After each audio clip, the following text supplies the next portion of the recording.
everyone, welcome to Acutely Amanda. I'm Amanda. Today I'm going to be talking about my low buy 2022 rules. So if you're not familiar with it, a low buy is a variation on a no buy. A no buy is a commitment to buying nothing, either from a certain category or in general, anything that's not a need. I am committing to low buy because I already kind of don't actually purchase that much for a lot of categories, and it seemed more realistic to me to consider how I could buy less in things that I really did need, or truly did want. I don't believe in completely denying myself of all things that I might want. So for this year, for 2022, I decided to commit to 10 low buy rules. So let's talk about them. So low buy rule number one is to determine if it is a need or a want.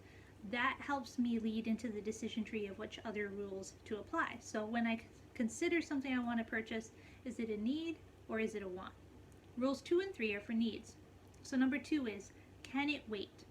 So this impacts how I'm going to go about getting it and what other parameters I need to consider. So for example, if it can wait, I might be able to get it shipped in for a cheaper price than if I need to get it right away. Or if it can wait, alternatively, I might be able to go physically to a store to get it rather than needing it dropped off at my house right away.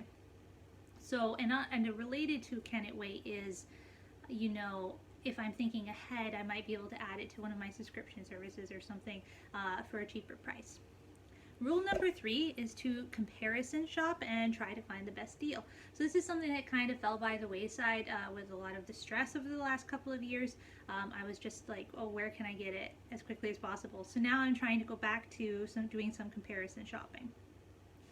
Rules 4 through 7 are for wants. So rule number 4, do I already own something similar that I've been neglecting? So if I see something that I want, whether it's advertised to me on Instagram or it's in Poshmark and I see it when I go in to share my own closet, I'll have my closet linked below.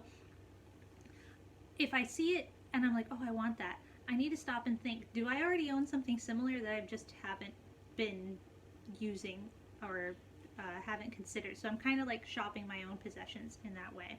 And if I already do own something similar, then I need to go and use that thing that's similar that I already own. Rule number 5, sit on it to ensure that it's something I really truly want. So sometimes something is just a passing notion from a fad, or maybe it's from a particular mood I'm in that day. When I sleep on it, it actually wasn't really something I really truly wanted. It was just an impulse in the moment.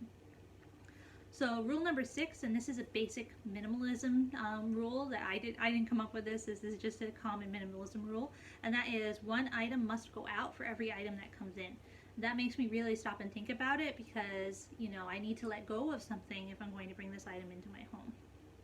Rule number 7 is to try to get it at a cheaper price. So this is basically the same as rule number 3 for needs, but it is for wants, is, I need to try to get it at a cheaper price. So if, for example, I realize I really do need something, an item of clothing, like maybe liner gloves for the winter or something like that, I need to comparison shop around, check Poshmark, check sales, try to figure out the best price for it.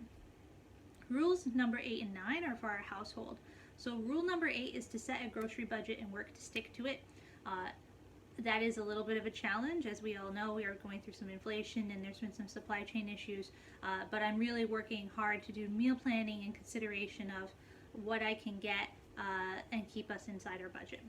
And rule number 9 is a similar one. It is set a household miscellaneous expenses budget and stick to it. So miscellaneous budget expenses would be things like there are needs, but they aren't food. So it would be like toilet paper or sanitizing wipes, things like that.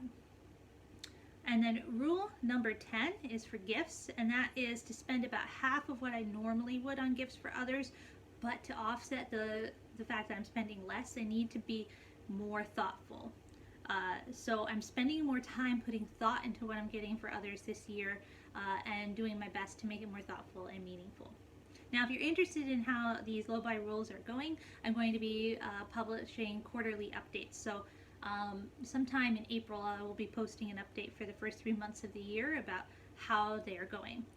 And I would love to hear from you in the comments if if you're doing a low buy or a no buy, what some of your rules are, if we share any rules in common. And don't forget to like and subscribe.